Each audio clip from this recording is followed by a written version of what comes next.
Attirés par de juteux profits et des retours sur investissement compris entre 300% et 1000%, près de 37 000 personnes auraient souscrit à des investissements agro-business. La décision de l'État de suspendre les activités des agro-business est-il juste ou pas?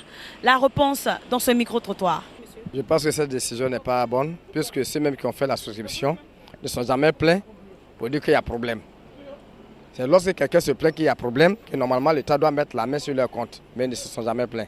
Selon vous, pourquoi le gouvernement agit-il de la sorte? C'est le gouvernement qui sait pourquoi il agit de la sorte, moi je ne peux pas savoir. Je ne peux jamais savoir parce que c'est eux qui savent les réelles motivations pour lesquelles ils ont mis la main sur le compte des responsables. Je vous remercie. Je pense que la décision du gouvernement est salutaire. De toute façon, ça allait mal se terminer. Comment? Ça allait toujours mal se terminer parce que les marges sont trop énormes. Je pense que c'est une flatterie. Et bon, ça a bien commencé, ils ont commencé à donner les chèques. C'est vrai, mais ça ne faisait qu'encourager les gens. Et puis c'est un système qui allait paralyser toutes les banques parce que personne n'allait laisser son argent dans les banques ordinaires. Je ne sais pas qu'est-ce que les initiateurs de ce projet avaient en tête. Peut-être c'est un projet politique, je ne sais pas. Voilà, par rapport à la décision du gouvernement pour la suspension de l'agro-business, je pourrais dire que nous avons deux assiettes dans la balance pour et contre. Nous sommes contre parce que nous voyons que ça va à l'encontre souvent des décisions du gouvernement par rapport au business. Nous voyons que ce business-là n'est plus palpable par le gouvernement. Est-ce que vous comprenez? C'est que ce n'est pas suivi, mais c'est une minorité de personnes, excusez-moi encore si j'ai dit minorité, c'est un groupe de personnes qui gèrent ce business-là. Donc l'État n'a plus un œil vraiment sur ces activités. Donc on pourra dire que c'est normal que l'État puisse suspendre ses activités.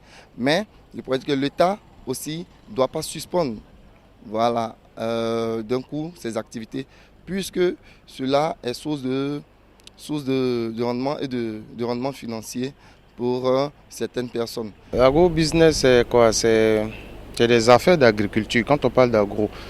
Mais bon, moi je pense que si ce truc-là, il existe depuis longtemps, et il n'y a jamais eu de problème en tant que tel. Mais je ne vois pas pourquoi aujourd'hui le gouvernement est en train de s'immiscer dans cette histoire. Parce que si vous avez laissé quelque chose, ce n'est pas aujourd'hui que vous allez essayer de voir clair dans cette histoire-là. Disons, personnellement, je ne vois pas trop le bien fondé de cette histoire dans le gouvernement là, parce que si vous avez laissé quelque chose, mais attendez, laissez les gens faire leur affaire. Vous avez laissé, c'est pas aujourd'hui que vous allez encore commencer.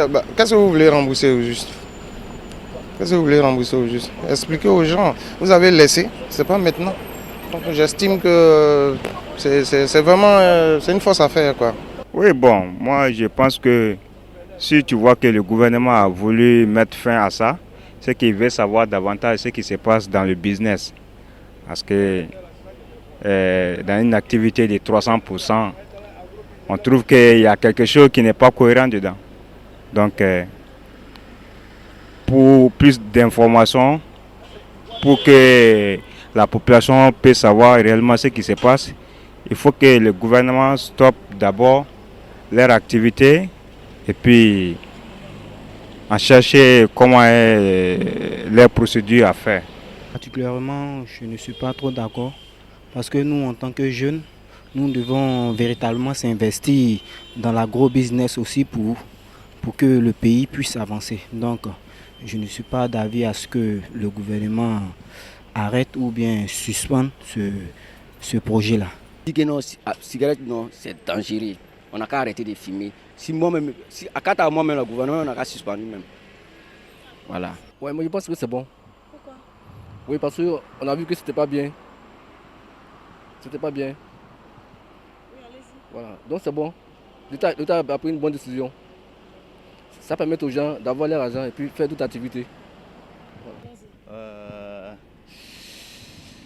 Est-ce que vous êtes d'accord avec la décision? Bon, je préfère trop ne pas me prononcer. Je pense que l'État, si la population sait que ça ne les arrange pas, l'État sait que ça n'arrange pas la population, c'est mieux d'arrêter. Pour la paix, pour la stabilité, je pense que quand ça ne va pas, on arrête. Ils ont bien fait parce qu'il faut permettre à tout un chacun de s'exprimer au niveau national. Et puis c'est des initiatives privées qu'il faut encourager. Parce que vous voyez la caisse autonome d'amortissement qui est là, c'est parti parce que il n'y a pas eu d'encouragement.